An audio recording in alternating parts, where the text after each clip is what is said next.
María, alégrate. Gloria al Padre, y al Hijo y al Espíritu Santo, al Dios que es, que ha sido y que ha de venir.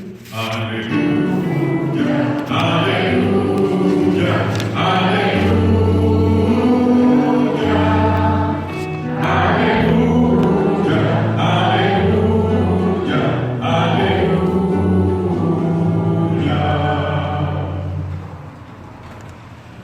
El Señor esté con ustedes. Lectura del Santo Evangelio según San Juan.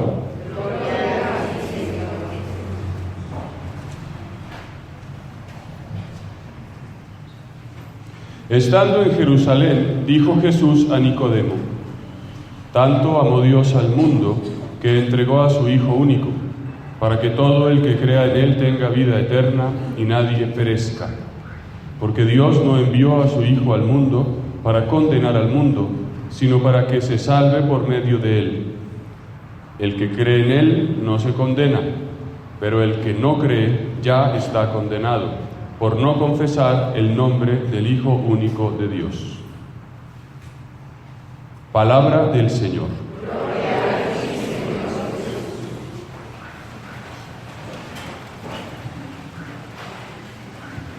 Bien, decía que estas lecturas nos dicen cuál es la especificidad del nombre del Dios cristiano, digamos.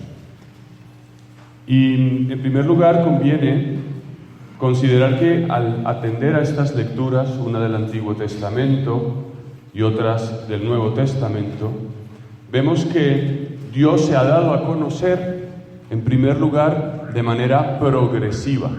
Y esto es importante. Es decir, Dios no ha dicho quién es de una vez, sino que poco a poco, a lo largo de la historia, ha manifestado su ser más íntimo. En el Antiguo Testamento, en el Éxodo, encontramos esta teofanía, se dice en términos técnicos, es decir, manifestación de Dios. Dios abre su intimidad y nos dice quién es.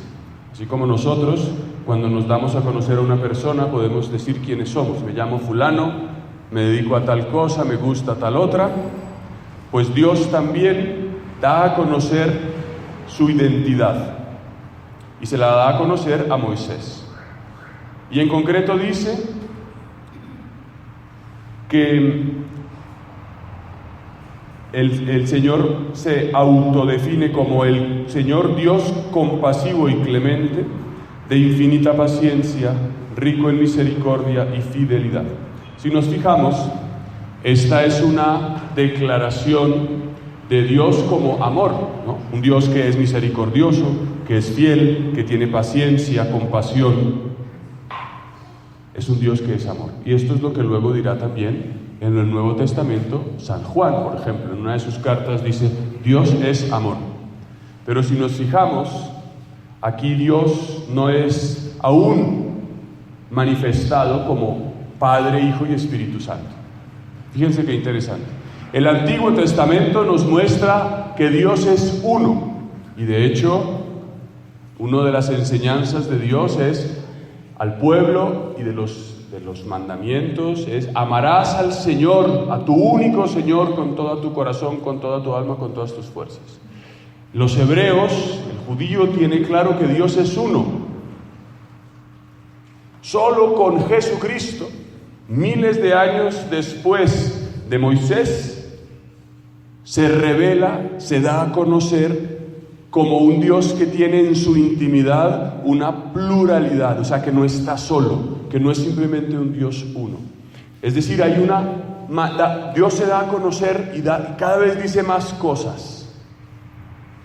Y eso también es importante porque nos dice que en nuestra vida Dios se nos manifiesta así también, poco a poco. Es decir, nunca podemos decir yo sé quién es Dios. Nunca podemos decir yo agoté lo que Dios tiene en sí mismo. Dios siempre será más que Dios siempre tiene algo más que decirnos. De hecho, nuestra ilusión es ir al cielo y toda la eternidad por los siglos de los siglos estaremos conociendo a Dios. Porque es infinito, nosotros somos finitos. La distancia que media entre lo limitado y lo absoluto es infinita y por tanto nunca se agota ese misterio. Y esto significa que nuestra vida cotidiana tiene siempre una novedad, una posible novedad. Dios siempre tiene algo nuevo que decirnos. Existe el peligro ya de cruzarnos de brazos y de decir: yo ya sé cómo son las cosas, yo ya sé cómo es la gente, esto es así, esto no va a cambiar, y de entrar en una dinámica como de resignación, digamos. Yo ya sé cómo es mi marido, es el mismo. Bah. Mi mujer, la cantaleta, eso no cambiará. Mi trabajo, pues la misma monotonía. Y así podemos entrar, ¿no?, en una especie de parálisis. Y resulta que Dios siempre tiene algo nuevo. Cada día de nuestra existencia es una ocasión de conocer algo nuevo para nosotros y de Dios. Y entonces, decía que en el Evangelio encontramos un diálogo muy importante entre Jesús y Nicodemo. Este es un fariseo, Nicodemo, un hombre que conoce la ley, que conoce la Escritura, un hombre que sabe lo que Dios le ha dicho a Moisés, que no es un ignorante, que no se ha conformado con, 2 o 3 frases del catecismo. Y en ese diálogo Jesús le dice a Nicodemo: tanto amó Dios al mundo que entregó a su Hijo único, para que todo el que crea en Él tenga vida eterna y nadie perezca. Esta es una frase que se dice pronto, pero es muy impresionante. Porque aquí ya no solamente dice que Dios es compasivo, clemente, misericordioso, es decir, que Dios tolera a los seres humanos, a nosotros, en medio de nuestra precariedad y nuestra pobreza, sino que la calidad de su amor al mundo es tal que entrega todo lo que tiene a su Hijo. ¿Cómo pudiéramos entender esto? Uno diría: ¿qué madre entrega a su hijo? ¿Qué madre lo da para que sea sacrificado? Pero es que resulta que en Dios la filiación y la paternidad es aún mucho más radical que en el ser humano. Porque en los seres humanos la filiación, es decir, la gente, yo soy un ser humano y puedo tener un hijo. Una persona puede tener un hijo, pero tenerlo o no tenerlo no le quita la condición de ser humano. Hay seres humanos que no dejan de serlo y no tienen hijos. Por ejemplo, yo soy sacerdote y no tengo hijos, espero no tenerlos. Pero por no tener hijos no dejo de ser humano. En cambio, en Dios la filiación y la paternidad no es así. El Padre, la persona del Padre es Padre porque tiene un hijo. Si no tuviera un hijo no sería el Padre. Y todo lo que es el Padre está en función de tener un hijo. De hecho, la palabra Padre define absolutamente quién es esa primera persona de la Trinidad. Esa primera persona no puede existir sin un hijo. Todo lo que es eternamente es donar su intimidad al Hijo. Y el Hijo, por su parte, es fundamentalmente aquel que recibe todo lo que tiene del Padre. Es decir, en Dios la persona se define por esta relación. Esto es muy importante. En cambio, en el ser humano eso no pasa. Esto significa que si Dios el Padre entrega al Hijo, no solo lo engendra eternamente, espero no estar hablando en un lenguaje muy enredado, sino que lo entrega al mundo, significa que Dios ha entregado al mundo todo lo que tiene. Todo lo que tiene es Jesucristo. Esto es un misterio que desborda cualquier cálculo y cualquier previsión humana, que no lo dice ninguna otra religión. Esto no lo dicen los musulmanes, ni los budistas, ni los hinduistas. Que Dios ha entregado a su Hijo al mundo. Que todo lo que es, lo ha transmitido para que se encarne, para que se haga uno de nosotros. Es tal la unión que Dios quiere tener con nosotros, que se ha hecho hombre. Y este es el misterio que Jesús le revela a Nicodemo. Tanto amó Dios al mundo que entregó a su Hijo, para que todo el que crea en Él tenga vida eterna. Y esta es otra cosa fundamental. La relación que Dios quiere que tengamos con Él, y esto entonces concreta cosas para nuestra vida, no es una relación moralista, no es simplemente que tú hagas cosas y que yo haga cosas y que nos imaginemos que por hacer esto, lo otro y chulear una lista, entonces tenemos una relación con Dios. Esa sería una especie de religiosidad natural, como instintiva, esa de aquel que quizás no ha conocido el cristianismo y que piensa que, bueno, existe un ser todopoderoso y que si yo me porto bien me va a bendecir y si me porto mal quizás me castigue. Sino que fundamentalmente la relación que Dios quiere que tengamos con Él es una relación en la fe. Esto es muy potente. Lo envió para que todo el que crea tenga vida eterna y nadie perezca. Tener vida eterna es tener la plenitud de la existencia. No solo irse al cielo, es tener la plenitud de la existencia hoy, también en esta vida. Y fíjense, dice aquí el Evangelio, que esa vida eterna la tenemos por la fe. Y entonces ahí entra el tema. Y entonces, ¿qué tipo de relación quiere Dios, que es trino, que yo tenga con Él? ¿Qué es tener fe? Porque aparentemente tener fe es pararse aquí y decir, creo en Dios Padre Todopoderoso, entonces tengo fe. Eso no es tener fe. Eso es saberse un rollo de memoria.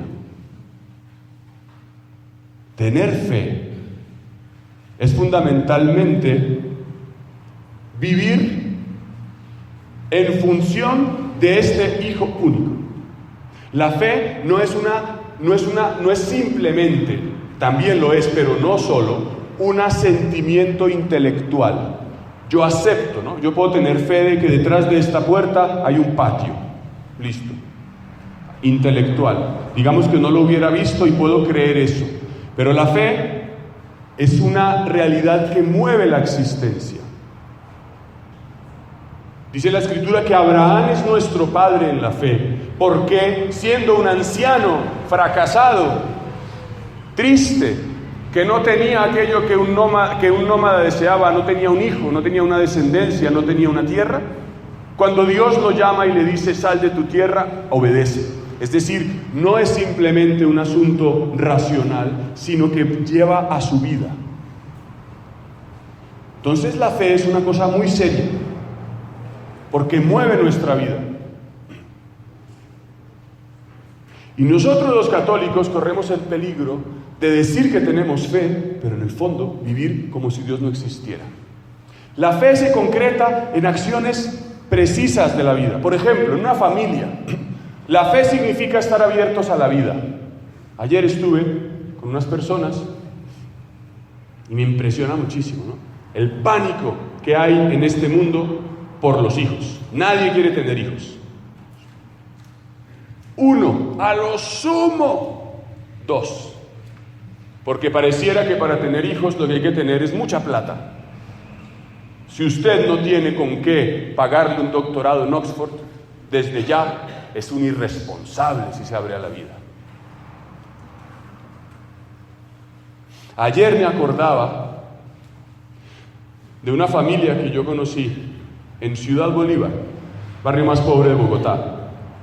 Cuando los conocí tenían 7 hijos y ahora tienen 10. Eran el reír de la cuadra, de un barrio pobre, y todos los demás no tenían hijos, no estaban ni casados. Y todos se burlaban y les decían, ¿y estos? Después de muchos años, Yo he visto, el mayor es abogado, la segunda es contadora, el tercero va a ser sacerdote, la cuarta es pedagoga, y todos los demás de la cuadra que se ríen, ninguno pudo estudiar nada. ¿Y por qué esta familia sí pudo? Porque ellos tuvieron fe.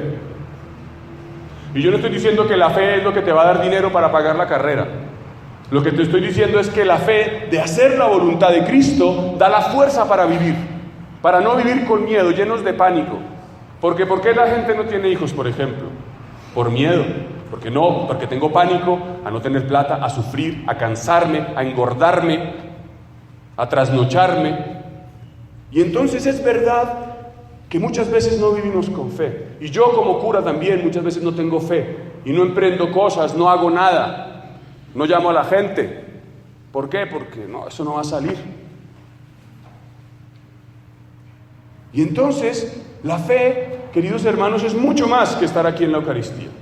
Es que esta Eucaristía penetre en nuestra vida y nos haga vivir coherentemente. Tener fe es que si te proponen un negocio torcido, corrupto, puedas decir no. Y puede que pierdas el negocio, no te prometo nada. Pero que lo hagas porque es lo que Dios quiere. No lo que el mundo propone, no lo que es más cómodo, no lo que es más fácil. Por tanto, es verdad que este Dios trino, que parece una cuestión abstracta, en realidad es muy concreta. Y por eso lo que dice Pablo en su epístola, la gracia del Señor Jesucristo, el amor de Dios y la comunión del Espíritu, ahí están las tres personas, es aquello que mueve nuestra vida. Y entonces entiende lo que dice Jesús. Porque Dios no envió a su Hijo al mundo para que el mundo perezca. Fíjense lo que dice. El Señor dice, sino para que el mundo se salve, y dice el Señor, y el que no cree ya está condenado. No porque Jesús haya venido a condenar, sino porque no vivir de la fe nos hace vivir como condenados, encerrados, llenos de pánico, condicionados por criterios que no son los de Dios. Y eso es una condena en cuanto a que es una esclavitud. La fe nos hace libres. La fe es lo que hace que haya gente que sea mártir también hoy en día. Gente que dé su vida y su sangre por Cristo. Ese es el tipo de vida que Dios quiere para nosotros. No una vida mediocre, no una vida de cumplir. Para mí en primer lugar.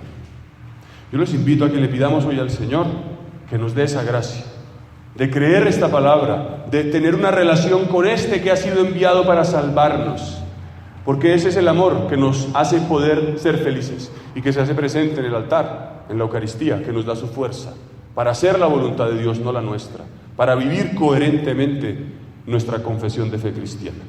Que la Virgen María, que es la hija del Padre, la madre del Hijo y la esposa del Espíritu, nos ayude. En el nombre del Padre, del Hijo y del Espíritu Santo. Amén. Bueno, con esta conciencia vamos pues a profesar nuestra fe. Nuestra fe. Vamos a rezar el credo que se llama